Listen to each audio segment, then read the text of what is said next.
There are few things in life that can scare you the way a video game can. God damn it!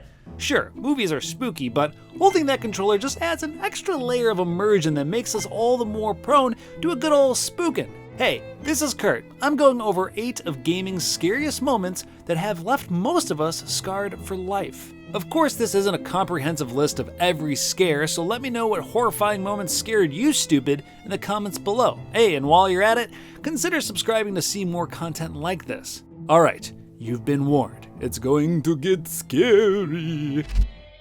If you've played Dead Space 2, you already know exactly what I'm about to mention. Oh yes, that scene. Leading up to the game's conclusion, poor old Isaac Clarke is faced with the game's most terrifying foe, and no, not another necromorph, but instead a needle that you have to carefully guide in a limited amount of time right into his pupil. Failure to do so results in, well, this.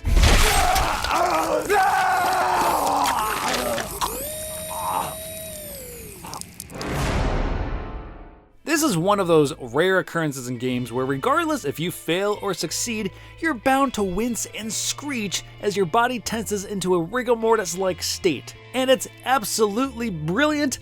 I hate it. Even when you think you've seen all that Dead Space 2 has to throw at you, from countless terrifying jump scares to its most disgusting enemies, nothing can prepare you for this scene. Dead Space took our expectations and flung them into the deep void of space while also turning a bad case of trypanophobia up to 11. The result is unfortunately unforgettable in the best way possible, of course. If the concept of being stranded alone in deep space wasn't enough, developer Visceral Games said, hey, what other fears can we throw into the mix? Needles? Eye gouging? Sure, why not? Thanks, Visceral Games. I hate you. I love you. Dead Space is a franchise defined by its violence, scares, and how it subverts player expectations, and this scene encapsulated all of that masterfully. And even 10 years since playing it, it's impossible not to squirm at the thought of it. Ugh. This infamous moment from Resident Evil 7 is arguably one of the most finely orchestrated jump scares in horror gaming history. What makes it so devilish is that Capcom crafted the opening area of the game to be incredibly oppressive, with just a few small disgusting and decrepit rooms to explore and a grimy narrow corridor that doesn't leave much room to move connecting them. And to make matters worse, Jack Baker, the patriarch of the maniacal family that is holding you captive, is pacing around in the same area with you. Capcom, being the sly dogs they are, makes you focus all of your attention on trying to know where Jack is so you can avoid him. You start to believe you know Jack's patterns and style of movement, and even start to think you understand his behavior, even if he is a lunatic. And then, as you're sulking through a corridor and moving towards your escape point, this happens. You wasted your time! He busts through the wall all Kool-Aid Man style like it was made of tissue paper. The sudden sound of the wall erupting, Ethan's gasp, and the realization that Jack knew exactly what you were up to and now stands in your way not only made for an amazing jump scare, but also a fantastic set piece that built tension and then expertly leveraged it for a cinematic moment. When reacting to video game moments were on the come up as a hot new thing to watch on YouTube, one of the more popular games was Amnesia: The Dark Descent, a game where your own character's sanity was pushed to its extremes. The closer to breaking point your character's mind got, the more twisted the world would become. It was a game about staying in the light because horrifying things awaited in the darkness. One of the more memorable scares in Amnesia involved walking through what felt like an endlessly snaking and looping corridor that was sparsely lit. It felt like an inescapable maze, and the pounding music with its choir-like vocals made it feel like something was closing in on you. And oh, something was.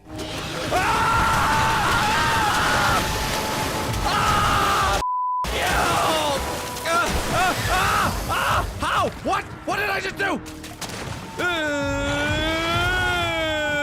The moment you step foot into the water, the sound of some sort of monstrous behemoth stomping towards you pierced through, except surveying the environment revealed nothing. It's only when you look at the water that you realize that the creature can't be seen, Only the splashing of water indicated where it was, and the moment your feet touched water, it would charge towards you. To escape, you needed to jump between objects in the environment, which, the first time through, felt like an impossible task. The consistent sense of tension and dread this moment created had most people sitting in front of their screens with all their muscles clenched, willing themselves to move. And for those watching on YouTube, it offered a lovely sense of Schadenfreude to see people losing their minds as they try to figure out what's going on.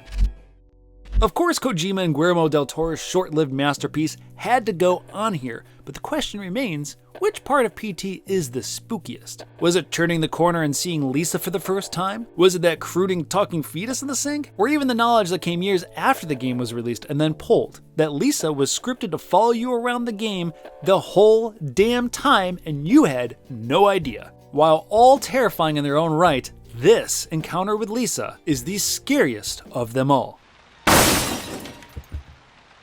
Once you get over the jump scare of the pane of glass shattering in front of you seemingly out of nowhere, there's a further fright that is actually very easily missed. Lisa leering down at you from the balcony above before skulking back into the darkness. It's a real 1-2 punch of scares and makes me even sadder that Kojima and Del Toro's project was cancelled. Outlast's greatest achievement is the increasingly twisted characters you encounter through your harrowing trip in Mount Massive Asylum. From the visually grotesque to the more subtly disturbing, but by far the most memorable of them all is Eddie Gluskin from the Whistleblower expansion. Eddie is a simple man with a simple dream. He just wants a happy family, and the fact that he's locked up in an asylum full of serial killers isn't gonna stop him. Referred to as the groom by other patients, what Eddie does to his brides-to-be is beyond disturbing, and to be perfectly frank, this channel would lose all of its ad revenue if we showed it to you. What makes Eddie so horrifying is how charming he presents himself. But make no mistake, he is domestic abuse and misogyny taken to absolute extremes, and it all culminates in one of the most uncomfortable scenes ever put in a game. Just when you think you're safe hidden in a locker, Eddie seals the door shut and drags you to his workshop. Eventually it's your turn and the player is strapped naked to a table with a buzzsaw aimed right at your genitals. Good Lord. This is the moment where you as a player need to decide if you're gonna stick with it or go, nope, I'm out, and turn the game off. Unlike a jump scare, the horror is clear and present and you can't look away, at least in the game.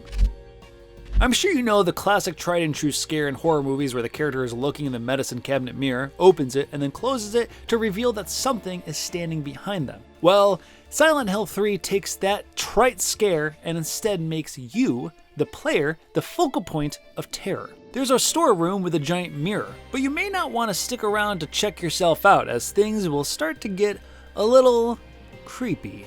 As you watch, Heather's reflection is overcome as the blood consumes the room, spreading across it and, eventually, enveloping her completely, all while you just stand there.